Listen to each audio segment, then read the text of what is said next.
ឈប់ពឹងផ្អែកលើបងស្រីទើបហៅថាធំដឹងក្តីមែនទេ Amber ចុះបើបងជាអ្នកពឹងផ្អែកដែលគ្រប់វិនិច្ឆ័យដឹងស្រាប់ហើយអ្វីដែល Amber របស់យើងចង់បានគឺចង់បានប្អូនស្រីរហូតមកហើយនាងក៏តែងតែជួយគ្រប់គ្រងនិងការពារ Sophie ជានិច្ចកាលពី Sophie ទើបតែចូលមកធ្វើជាព្រះនាងក្នុងរាជវាំងដំបូងទោះបីជាពេលនោះ Amber មិនទាន់មានមនោសញ្ចេតនាជ្រាលជ្រៅនឹងនាងក៏ដោយតែនាងនៅតែបង្រៀនពីសុជីវធម៌ជួយនាងឲ្យឆាប់ស៊ាំនឹងជីវិតក្នុងរាជវង្សមិនបាច់ធ្វើគាវកិច្ចចំពោះអ្នកដែលមិនមែនជារាជវង្សទេអូនប្រហែលជាត្រូវការពេលមួយរយៈទៀតទើបអាចស៊ាំនឹងអ្វីនៅទីនេះបានឲ្យតែស្ដាប់តាមការណែនាំរបស់បងគឺមិនអីទេណាពេលខ្លាចនាងត្រូវខ្មាស់គេក្នុងកម្មវិធីបង្រៀននាងរំនៅពេលដែល Sophie ត្រូវប្រឈមនឹងការប្រឡងធ្វើព្រះនាងដ៏តឹងរ៉ឹងហើយមានអារម្មណ៍ភ័យមិនជឿជាក់លើខ្លួនឯង Amber ជាអ្នកជួយនាងរំលឹកមេរៀនសុជីវធម៌និងរៀបចំឡើងវិញពេលដែល Sophie ទូបន្ទុករៀបចំកម្មវិធីជប់លៀងតែរបស់រាជវង្សពេញសិទ្ធិមាន Amber នៅចាំជួយការពារនិងតម្រង់ផ្លូវនាងរហូតដែរពីរឿងតូចតាចដូចជាម្ហូបអាហាររហូតដល់ការរៀបចំកម្មវិធីទាំងមូល Amber តែងតែនៅពីក្រោយ Sophie ដើម្បីជួយជ្រោមជ្រែងនាងត្រូវចេញនិយាយឌឺក៏នាងមិនខឹងហើយងាកមកសួរអូនស្រីវិញថា Sophie តើអូនចូលចិត្តនំមួយណាដែរអូនមិនចង់ធ្វើនំតូចពេកទេ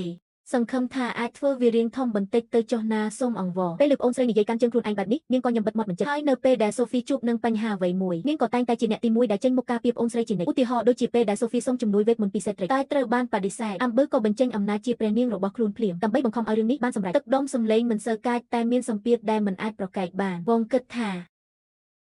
ក្នុងនាមជាគ្រូមន្តអាគមរាជវាំងត្រូវតែធ្វើតាមបញ្ជាដោយគ្មានលក្ខខណ្ឌបាទខ្ញុំស្ដាប់តាមគ្រប់បញ្ជារបស់ព្រះរាជាប្រហែលជាខ្ញុំគួរតែទៅប្រាប់ប៉ាខ្ញុំឲ្យគាត់មកបញ្ជាលោកវិញហើយខ្ញុំចង់មានន័យថាទៅរកព្រះរាជាឲ្យទ្រង់មកបញ្ជាលោកមានអ្នកយល់អត់ការងើបចិញ្ចើមនេះពិតជាអេមហ្មងហើយនៅរឿងកោះអាត់កំបាំងទៀតដើម្បីជួយពន្យាពេលឲ្យ Sophie សង្គ្រោះគេ Amber សុខចិត្តនៅទប់ទល់ជាមួយ Prisma តែម្នាក់ឯងគ្រាន់តែចេញមកភ្លាមគឺបញ្ចេញអំណាចជាម្ចាស់ផ្លែការនឹងចាក់ចំចំណុចខ្សោយធ្វើឲ្យ Prisma ខឹងរហូតបាត់បង់ម្ចាស់ការខ្លួនឯង Prisma វាប្រហារ Amber ក៏មិនខ្លាចជាញើសសំបីបន្តិចថែមទាំងអាចវាយបកវិញបានទៀតនេះហើយជាអារម្មណ៍សុវត្ថិភាពដែលបានពីអ្នកការពារកម្រិតព្រះមែនទេធ្វើឲ្យ Sophie មិនបាច់បារម្ភពីក្រោយផងឡើយ Amber មិនត្រឹមតែផ្ដល់ភាពកក់ក្ដៅនិងសុវត្ថិភាពទេតែថែមទាំងផ្ដល់ក្តីស្រឡាញ់យ៉ាងលើសលប់ទៀតផងពេលដែលត្រូវជ្រើសរើសរវាងអ្វីមួយនិង Sophie មិនបាច់សួរទេនាងច្បាស់ជាជ្រើសយក Sophie តែ idol ដែលខ្លួនឯងចូលចិត្តក៏មិនអាចប្រៀបបានដែរការដែលព្រះអង្គម្ចាស់ Hugo មិនទាន់ធ្វើបាប Sophie ព្រះអង្គម្ចាស់ Hugo ព្រះនាង Amber ខ្ញុំជាអ្នកគាំទ្រដងងល់បំផុតរបស់ទ្រង់ណាតែពេលធ្វើបាប Sophie ហើយគឺអញ្ចឹងបីតែធ្វើពុតជារាក់ទាក់តាមមុខមាត់ក៏នាងខ្ជិលធ្វើដែរក្នុងចិត្តគិតតែពីចង់ទៅលួងលោមប្អូនស្រីសម្លាញ់របស់ខ្លួននេះជារង្វាន់របស់ពួកឯងមែនទេអត់ទេអ្វីដែលអូនស័ក្តិសមនឹងទទួលបានគឺតែនេះជាមកុដសេះហោះដែលបងស្រឡាញ់បំផុតតើបងចង់ឃើញអូនពាក់វាណា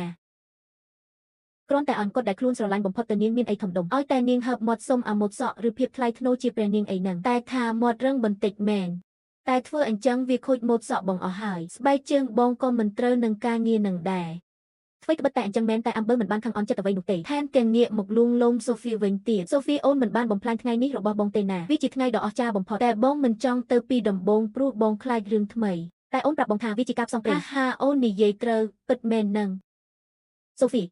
មើលទៅក៏ដឹងថា Amber ពិតជាចិត្តល្អនិងយកចិត្តទុកដាក់ខ្លាំងណាស់មិនត្រឹមតែជួយកាត់បន្ថយអារម្មណ៍ខុសរបស់ Sophie ទេថែមទាំងជួយលើកទឹកចិត្តនាងបានយ៉ាងច្រើនដោយការពីពេល Sophie ទើបមកដល់ដំបូងពេលមានគេនិយាយថាព្រះរាជារ៉ូឡាមិនមែនជាប៉ារបស់នាងចេញមុខតវ៉ាជំនួសភ្លាមទោះបីជាទ្រង់ជាប៉ាចុងរបស់ Sophie មែនតែប៉ាចុងនិងប៉ាបង្កើតគឺដូចតែគ្នានឹងថែមទាំងឆ្លៀតរៀបចំឱកាសឲ្យអ្នកទាំងពីរបាននៅជុំគ្នាដើម្បីរឹតចំណងតាក់ទងទៀតនាងមិនបានប្រាប់ឲ្យដឹងចំទេគឺទុកឲ្យពួកគេមានភាពស្និទ្ធស្នាលគ្នាតាមបែបធម្មជាតិដើម្បីឲ្យអ្នកទាំងពីរកាន់តែយកចិត្តគ្នាបន្ថែមទៀតធ្វើជាស្ពានចម្លងទំនាក់ទំនងនេះគ្រាន់តែចង់ឲ្យ Sophie អាចចុះសម្រុងជាមួយគ្រួសារនេះនិងទទួលបានក្តីស្រឡាញ់កាន់តែច្រើនពីប៉ាម៉ាក់មនោសញ្ចេតនាដែល Amber មានចំពោះ Sophie បានក្លាយជាការចងចាំដ៏ជ្រាលជ្រៅនៅក្នុងបេះដូងនាងតាំងពីយូរព្រះនាងដែលធ្លាប់តែរឹងរូសនិងមាត់រឹងម្នាក់នេះបែរជាអាចប្រែមកជាទន់ភ្លន់និងចេះយកចិត្តទុកដាក់បែបនេះបារម្ភថាតើនាងសប្បាយចិត្តឬអត់អាណិតពេលនាងទទួលរងភាពយុត្តិធម៌ហើយក៏មានមោទនភាពចំពោះភាពរីកចម្រើនរបស់នាងដោយស្មោះផងដែរមនោសញ្ចេតនាបងប្អូនស្រីមួយនេះពិតជាបានចាក់ឫសយ៉ាងជ្រៅនៅក្នុងបេះដូងរបស់អ្នកទាំងពីរខ្លាចជាវត្តមានដែលគ្មាននរណាម្នាក់អាចជំនួសអ្នកណាម្នាក់បានឡើយអញ្ចឹងហើយសូមបន្តជឿជាក់និងពឹងផ្អែកលើគ្នាទៅវិញទៅមកបែបនេះរហូតទៅណា